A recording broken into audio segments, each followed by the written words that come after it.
በህገወጥ መንገድ የሚወጣው የትግራይ ወርቅ ኢትዮጵያን እስከ መገነጣጠል የሚደርስ ከባድ አደጋን ደቅኗል ይለናል የምርመራ ጋዜጠኝነት ቢሮ በምህጻረ ቃሉ TBIJ ባወጣው ዝርዝር ሀተታ።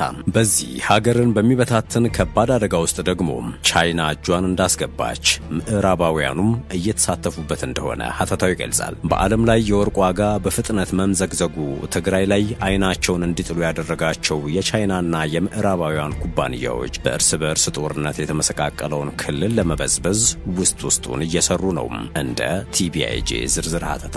እናም በህገወጥ መንገድ እየተመዘበረ ያለው የትግራይ ወርቅ በሰሜኑ ጦርነት ወደ ልማት መመለስ ያልቻለችውን ትግራይ ብቻ ሳይሆን አሁንም የውስጥ ግጭት ከባድ ስጋት በሆነበት ኢትዮጵያ ጽልማሞቱን አጥልቷል። የወርቅ ምዝበራው ጥድፊያ ከሚዘረፍበት ትግራይ አልፎ ኢትዮጵያ ውስጥም እንደ ሀገር ውስብስብ ፈተና ጋርጧል የሚለው የምርመራ ጋዜጠኝነት ቢሮ በጉዳዩ ላይ የሰራው ጥልቅ ትንታኔ። ሰላም እንዴት አላችሁ የተከበራችሁ የሸገር ታይምስ ቤተሰቦች። በዚህ ጥንቅራችን በትግራይ የሚካሄደው ህገወጥ የወርቅ ማውጣትን ተከትሎ በክልሉ ህዝብ ላይ የተደቀነውን ስጋትና ኢትዮጵያን ጭምር እስከ ማፍረስ ሊሄድ እንደሚችል የምርመራ ጋዜጠኝነት ቢሮ ያወጣውን ዝርዝር መረጃ ከዚህ ቀደም በአካባቢው ሲሰሙ ከነበሩ ሮሮዎች ጋር እያጣመርን እናስቃኛችኋለን። አብራችሁን ቆዩም።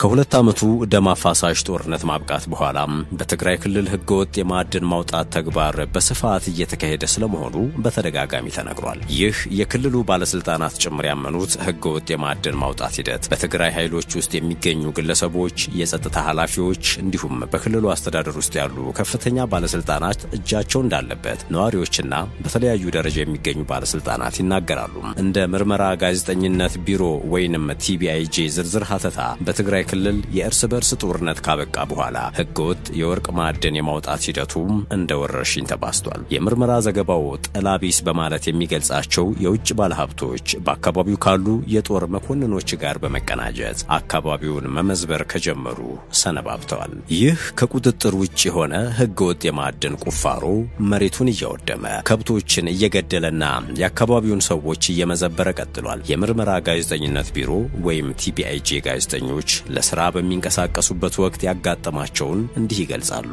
የ21ኛውን ክፍለ ዘመን ደም አፋሳሽ ጦርነትን ባስተናገደችው ትግራይ ክልል ከጦርነቱ ጋር ተያይዞ በከፍተኛ ሁኔታ የታጠቁ ወታደሮች ያሉበት ኬላ አካባቢ የTBIJ ጋዜጠኞች አጭር ገለጻ ከተደረገላቸው በኋላ ወደ መጡበት እንዲመለሱ ማሳሰቢያ ተሰጣቸው። ምክንያቱም ኬላውን አልፎ መሄድ የሚችሉት አካባቢውን ከሚቆጣጠረው ወታደራዊ አካል የይለፍ ፍቃድ ያላቸው ብቻ ናቸው። ጋዜጠኞቹ ለማለፍ ከወታደሮቹ ጋር ድርድር ቢጤ ሙከራ እያደረጉ እያለ አንድ ነገር አስተዋሉ። አቧራ የለበሰ ፒካፕ መኪና ከጎናቸው ቆመ። የፒካፑ ሹፌር ቻይናዊ፣ አብሮት የወታደር ልብስ የለበሰ የአካባቢው ነዋሪ ደግሞ አስተርጓሚ ሆኖ አለ። ከፒካፑ ኋላ በከረጢቶች ውስጥ የታጨቀ ነገር ግማሽ ደርዘን ከሚሆኑ ሰዎች ጋር ተጭኗል። አስተርጓሚው ኬላ ላይ ቁጥጥር ከሚያደርጉ ወታደሮች ለአንደኛው የሆነ ወረቀት ሰጠው። ከዚያም በእጁ እንዲያልፉ ምልክት ሰጣቸው። መኪናው ከፍተሻ ኬላው አልፎ ተፈተለከ። ጉዞው ጋዜጠኞቹ እንዳያልፉ ወደ ተከለከሉባቸው ቦታዎች ነው። መኪናው የጫነውን ነገር ጋዜጠኞቹ ከጠፈር ሊታዩ እንኳን ይችላሉ ያሏቸው ሁለት ግዙፍ የወርቅ ማዕድን ማውጫዎችን ይዞ በፍጥነት ሄደ። የኢትዮጵያ ብሔራዊ ባንክ በአንድ ወቅት ባወጣው መረጃ በትግራይ ከጦርነቱ በኋላ እየተካሄደ ባለ ጥድፊያ የተሞላበት ህገወጥ የወርቅ ማውጣት ተግባር በቢሊዮን የሚቆጠር ግምት ያለው መሆኑ ገልጾ ነበር። መሬት ላይ ያለው እውነታ የተለየ ቢሆንም በወረቀት ደረጃ ግን ኢስት አፍሪካን ሜታልስ ወይም EAM የተሰኘ ካናዳዊ የማዕድን ኩባንያ ቅርንጫፎቹ ፍቃድ ተሰጥቷቸዋል። ኩባንያው ከቻይና ጋር ጥብቅ ግንኙነት እንዳለው ተገልጿል። መሬት ላይ ባለው እውነታ ታዲያ በህገወጥ መንገድ ወርቁን የቀድሞ ወታደሮች ቆፍረው የሚያወጡት ሲሆን ለዚህም ከቻይና ማዕድን ማውጫዎች ጋር አብሮ ይሰራሉ። ትንታኔው ጠላቢስ የሚላቸው የውጭ ኢንቨስተሮች ደግሞ ወርቁን የሚያወጡ ማሽነሪዎችን ወጪ ይሸፍናሉ። ቦታዎቹ የሚጠበቁት ሰፋፊ የኮንትሮባንድ ሰንሰለቶችን በሚቆጣጠሩ ወታደራዊ ሰዎች ነው። የእነዚህ ወታደሮች እንቅስቃሴ በጦርነት በወደመው ትግራይ ውስጥ የከፋ ቀውስ እያስከተለ ይገኛል። ብጥብጥ እንዲፈጠር ጭምር እያደረገ ነው። ማዕድን የማውጣቱ ሂደት ህገወጥ ከመሆኑ ባሻገር በተፈጥሮ ላይ የሚያስከትለው ጉዳት አሳሳቢ ነው። ይህንንም የክልሉ የቀድሞም ሆነ አሁን ላይ ያሉ ባለስልጣናት ይፋ ያደረጉት ነው። የቀድሞ የትግራይ ጊዜያዊ አስተዳደር ፕሬዝዳንት አቶ ጌታቸው ረዳ በጉዳዩ ላይ ከዚህ ቀደም እንደተናገሩት ማዕድን የማውጣቱ ሂደት ህገወጥ ከመሆኑ ባሻገር በተፈጥሮ ላይ የሚያስከትለው ጉዳት አሳሳቢ እንደሆነ ጠቁመው ነበር። በወርቅ ማውጣት ስራው ወቅት ለአገልግሎት የሚውሉት አደገኛ ኬሚካሎች በተፈጥሮ በሰውና በእንስሳት ላይ ጉዳት እያደረሱ በመሆናቸው ሁኔታው እጅግ አሳሳቢ እንዲሆን እንዳደረጉት ነዋሪዎችም ይናገራሉ። ማዕድን ማውጣቱ በሚካሄድበት በሰሜናዊ ምዕራብ ትግራይ ዞን አንዳንድ አካባቢዎች ላይ ጥናት ያደረጉ ባለሙያዎች ለሰውና ለአካባቢ አደገኛ የሆኑ ኬሚካሎች ከመጠን በላይ ጥቅም ላይ እየዋሉ እንደሆነና አያያዛቸውም ስርዓት እንደሌለው ተናግረዋል። በሰሜን ምዕራብ ትግራይ ክልል የሚገኙ እንደ አስከደ፣ ጽምብላም፣ ዛና፣ አዲያቦና ጽምብላን ጨምሮ በቆላ ተንቤንና በሐውዜን አካባቢዎች ሰፊ የወርቅ ቁፋሮ እንቅስቃሴዎች እየተካሄዱ እንደሚገኙ ቢቢሲ ከዚህ ቀደም በሰራው ዘገባ ጠቅሶ ነበር። በእነዚህ አካባቢዎች ከቻይናውያኑ በተጨማሪ የትግራይ ኃይሎች አባላት፣ የአካባቢው ወጣቶችና ታዳጊዎች፣ ተፈናቃዮች እንዲሁም ሌሎች በወርቅ ማውጣቱ ተግባር ላይ ተሰማርተው እንደሚገኙ ይነገራል። ነገር ግን በወርቅ ማውጣት ስራው ወቅት ለአገልግሎት የሚውሉት አደገኛ ኬሚካሎች በተፈጥሮ በሰውና በእንስሳት ላይ የሚያደርሱት ጉዳት ትኩረት የተነፈገው ነው። በዚህም ከብቶቻችን አለቁ የሚሉ ነዋሪዎች ሮሮ ተበራክቷል። ለአብነት የአንድ ቅሬታ አቅራቢን ታሪክ እንመልከት። እበለገሰም በላዕላይ አዲያቦ ወረዳ ምድረ ፈላሲ ቀበሌ የሚኖሩ በእርሻ የሚተዳደሩ ወላጆቹ ባለፉት 2 ዓመታት ውስጥ የነበሯቸው ከብቶች መሞታቸው ይናገራል። ወጣቱ በፈጠራ ስራዎቹ የሚታወቅ ነው። የአካባቢው ማህበረሰብ የሚተዳደረው በግብርና በእንስሳት እርባታና በባህላዊ መንገድ ወርቅ በማውጣት ሲሆን አሁን በህገ ወጥ መንገድ ኬሚካሎችን በመጠቀም ወርቅ ማውጣት መስፋፋቱ የነዋሪዎችና የእንስሶቻቸው ደህንነትን አደጋ ተጋርጦበታል ይላል ወጣቱ እበለገሰም። ወላጆች የመጀመሪያ ከብቶቻቸውን በምን ምክንያት እንደሚታመሙ አልገባቸውም። ነገር ግን ወደ 13 የሚሆኑት ሞተውባቸዋል። አሟሟታቸውም በስቃይ የተሞላ ነበር ሲል ገልጿል። እንስሳቱ በአካባቢው የሚገኘውን የተበከለ ውሃ ከጠጡ በኋላ መሞታቸውን ነዋሪዎቹ ያምናሉ። ወላጆቹ ለእርሻ የሚገለገሉባቸው በሬዎቻቸው በማለቃቸው በአማራጭነት ግመሎችን ገዝቶ ማረስ እንደጀመሩ ይናገራል። ከዚሁ ጋር ተያይዞ በወንዞች አካባቢ ወርቅ የሚያጥቡ ግለሰቦች እጆቻቸው እንደተጎዱ መመልከታቸውን ማዕድን በሚወጣባቸው አካባቢ ጥናት ያካሂዱ ባለሙያዎች ነገሩኝ ሲል ቢቢሲ ዘግቧል። የእደ ቤተሰቦች እንደ አጎሾ በሚባል ወንዝ አካባቢ ይኖራሉ። በዚህ ወንዝ ውስጥ ወርቅ የሚያጥቡ በርካታ በባህላዊ መንገድ ወርቅ የሚያወጡ ሰዎች አሉ። በተጨማሪም ወንዙ ለሰዎችና ለእንስሳት መጠጥነት እንደሚውልም ነዋሪዎች ይናገራሉ። ሲናገር ቀደም ሲል ወንዙ ጥርት ያለ ስለነበረ ጎንበስ ብለን የምንጠጣው ንጹህ ነበር። አሁን ግን ደፍርሷል። ሰው ግን ሙሉ በሙሉ ለመጠጥ ጭምር እየተጠቀመበት ነው ይላል። ሌሎች ነዋሪዎች በበኩላቸው ከወንዙ ውሃ ጋር በተያያዘ የእንስሳት ሞት መከሰት ሲጀምር በአካባቢው ለወርቅ ማዕድን ማውጣት እየዋሉ ያሉት ኬሚካሎች ያስከተሉት ችግር እንደሚሆን ግምታቸውን ያስቀምጣሉ። በወርቅ ማውጣቱ ሂደት አፈሩን ከወርቅ ለመለየት ውሃ አስፈላጊ በመሆኑ በቁፋሮ ላይ የተሰማሩ በርካታ ግለሰቦችና ቡድኖች ወንዞች ባሉባቸው አካባቢዎች ሰፍረው ይህንን ተግባር ያከናውናሉ። በአሁኑ ወቅት በትግራይ ክልል ውስጥ ከሚገኙት ወንዞች መካከል እንደ አጎሾ የተባለው ወንዝ ጨምሮ ከአዲ ዳዕሮ እስከ መረብ ባለው ተፋሰስ ዙሪያ ወርቁን የሚያወጡት ግለሰቦች የወንዙን ውሃ እንደሚጠቀሙ ነዋሪዎች ይገልጻሉ። እየተካሄደ ነው በሚባለው ህገወጥ የወርቅ ቁፋሮ ላይ ከግለሰቦችና ከቡድኖች በተጨማሪ የቁፋሮ ከባድ ተሽከርካሪዎች ወይም ኤክስካቫተርን ያሰማሩ ባለሀብቶችና ማህበራትም ተሳታፊ መሆናቸውን ነዋሪዎች ይናገራሉ።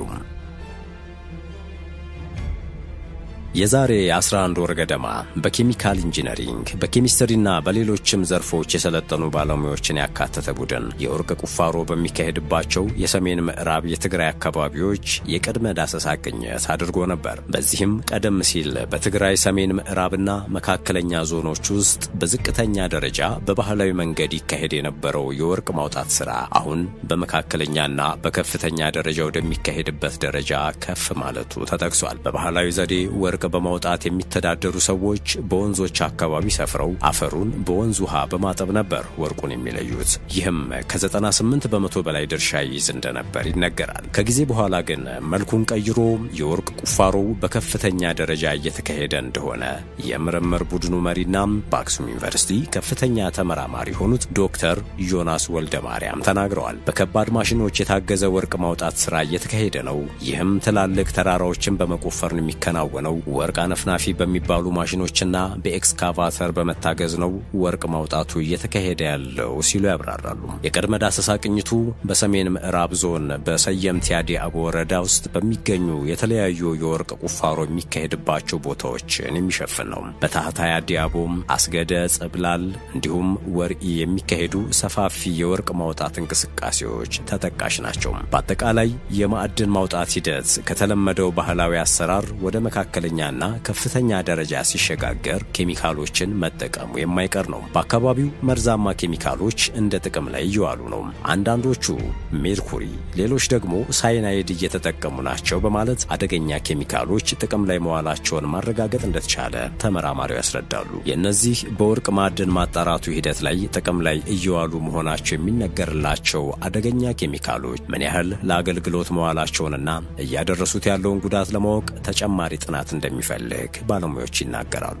በወርቅ ማዕድን ማጣራት ሂደት ውስጥ የተለያዩ አይነት ኬሚካሎች ጥቅም ላይ የሚውሉ ሲሆን ኬሚካሎቹ በተፈጥሮ አካባቢ በሰዎችና በእንስሳት ላይ ቀላል የማይባል ጉዳት እንደሚያደርስ ባለሙያዎችም ነዋሪዎችም ይናገራሉ። የዓለም ጤና ድርጅት እንደሚለው ከፍተኛ የጤና ጉዳቶችን ከሚያስከትሉ 10 ኬሚካሎች ወይም ንጥረ ነገሮች አንዱ የሆነው ሜርኩሪ አደገኛ ኬሚካል በመሆኑ መሬት ላይ ከፈሰሰ ሊወገድ ወይም ሊጠፋ አይችልም። ይህ ኬሚካል በወርቅ ማጣራትና በሌሎችም የማዕድን ማውጣት ስራ ላይ የሚውል ሲሆን ጥቅም ላይ ከዋለ በኋላ በአግባቡ ካልተወገደ ሊተንና ሊቀልጥ ስለሚችል ተጽዕኖ አደገኛ ነው። በአብዛኛው የዚህ ኬሚካል ተጋላጭነት የሚከሰተው ወደ ሳምባ በሚሳብበት ጊዜ ነው። በተጨማሪም አሳ ወደሚገኝባቸው ወንዞችና ሌሎች የውሃ አካላት በሚገባ ጊዜ ምግብንና የመጠጥ ውሃ ሊበክል ይችላል። አንድ ሰው ለሜርኩሪ ተጋልጦ ከሆነ ለማረጋገጥ የደም የሽንትና የፀጉር ምርመራ ይካሄዳል። ኬሚካሉ በሰው ላይ በነርቭ ስርዓት፣ በልብ፣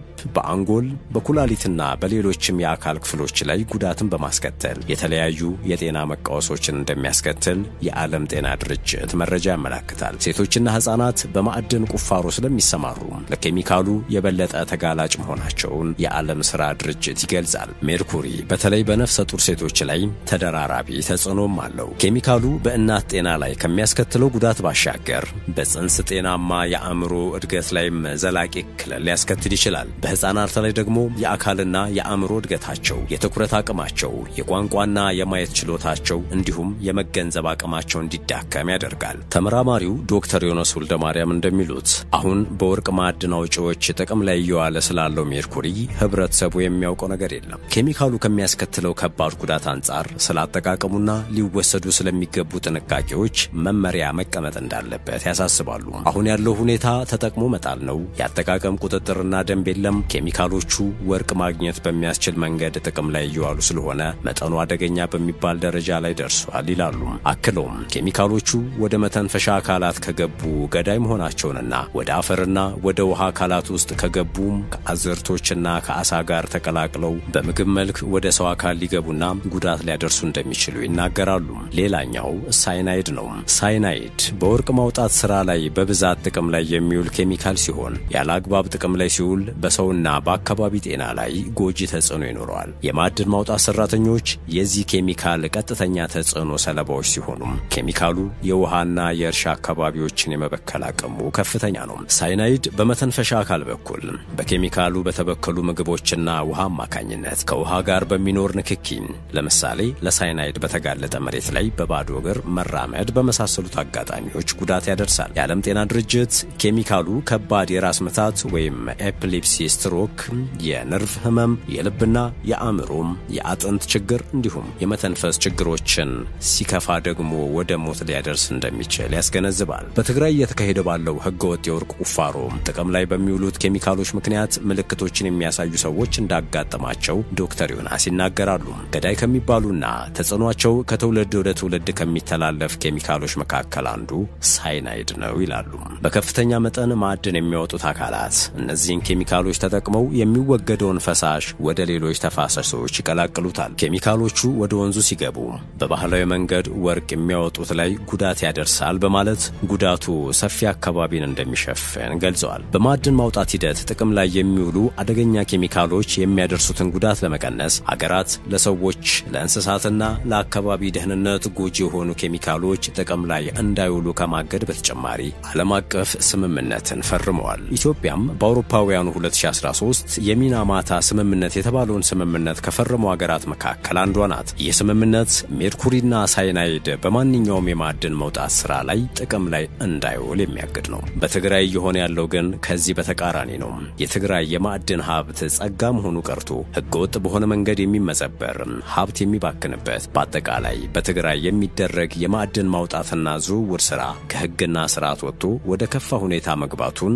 የክልሉ አስተዳዳሪዎች የሚያመኑት ጉዳይ ነው። የክልሉ አስተዳደር በትግራይ ክልል በህገ ወጥ መንገድ የሚካሄድ የወርቅና የሌሎች ማዕድናት ማውጣት ስራን ለማቆም እየጣርኩ ነው ካለ 3 ወራት አልፈዋል። እስካሁን ግን የመጣ ለውጥ የለም። እንዲያውም በርካታ የውጭ አካላት እየተሳተፉበት በመሆኑም የወርቅ ማውጣት ጥድፊያው ቀጠናውን ሊረብሽ ኢትዮጵያንም ወደ መበታተን አደጋ የሚከት መሆኑን ነው የጽሑፋችን መነሻ የሆነው የምርመራ ጋዜጠኝነት ቢሮ በምህጻረ ቃሉም TBIJ ዝርዝር ሀተታ የሚያሳየው። በትግራይ የሚንቀሳቀሱ ተቃዋሚ ፓርቲዎች ደግሞ ጊዜያዊ አስተዳደሩን ጭምር ይወቅሳሉ። ይህ በቢሊዮን የሚቆጠር ሀብት የሚንቀሳቀስበት የወርቅ ማውጣት ስራ በብልሹ አሰራሮች ዘላቂ ተፈጥሯዊ መዛባትን በሚፈጥሩ አካሄዶች የሚከወን ነው በማለት በክልሉ የሚንቀሳቀሱ የፖለቲካ ፓርቲዎች ይገልጻሉ።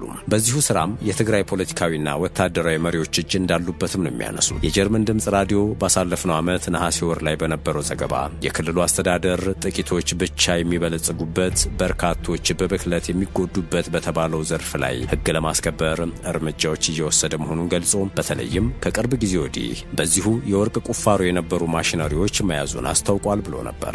የትግራይ ጊዜያዊ አስተዳደር ምክትል ፕሬዝዳንት አቶ አማኑኤል አሰፋ ደግሞ ከ440 በላይ የሚሆኑ ማሽነሪዎች ከማዕድን ማውጫ አካባቢዎች ወጥተው በማቆያ ተይዘው እንዲቆዩ ተደርጓል።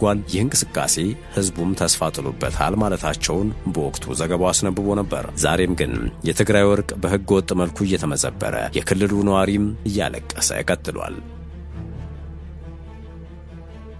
በትግራይ በዚህ ደረጃ የህገ ወጥ ማዕድን ቁፋሮ እንዲፋፋም ካደረጉ ምክንያቶች አንዱ እጅግ ተፈላጊው ወርቅ ዋጋው በዓለም ላይ በከፍተኛ ሁኔታ እየጨመረ መሆኑ ነው። አሜሪካ፣ ቻይናና ሌሎችም ሀገራት የወርቅ ክምችታቸውን ለማሳደግ በገፍ ወደ ገበያው መግባታቸው ችግሩን እንዳባባሰው ተነግሯል። የቲቢአይጄ ምርመራ ዘገባ እንደሚያሳየው ደግሞ የቻይናና የምዕራባውያን ኩባንያዎች በትግራይ ህገ ወጥ ወርቅ ላይ ከፍተኛ ተሳትፎን ያደርጋሉ። ሁለቱ አካላት ትግራይ ውስጥ እጅና ጓንት ሆነው እየሰሩ ነው ይላል ተነታኔው። በእነዚህ ጉዳዮች ላይ የሚዘግቡ ጋዜጠኞች የግድያ ዛቻ ደርሶባቸዋል፣ ለእስርና ለከባድ ጥቃት ተዳርገዋል። ለህገ ወጥ ተግባሩ መሬታቸውን በመዘረፋቸው ተቃውሞ ያሰሙ የትግራይ ተወላጆች ደግሞ እንደተገደሉና ሌሎቹ ቆስለው እንደተረፉ አትቷል። ስለሆነም ለቲቢአይጄ የምርመራ ዘገባ ቃላቸውን የሰጡ ሁሉ ማንነታቸው እንዳይገለጽ አሳስበዋል። የዘገባው ምንጮች ግን በአንድ ነገር ይስማማሉ። ይህ ህገ ወጥ የማዕድናት ማውጣት ሂደት የኢትዮጵያን ሰሜናዊ ክፍል ወደ ዳግም ጦርነት ይመልሳል በሚል የሚያሰጋ ለዚህም ግልጽ ምልክቶችን እያሳየ ያለ ነው። የተከበራችሁ የሸገር ታይምስ ቤተሰቦች ለአሁኑ የያዝነው ጥንቅራችን ያደመጣችሁትን ይመስል ነበር። ስለተከታተላችሁን ከልብ እናመሰግናለን። ቸር ቆዩ።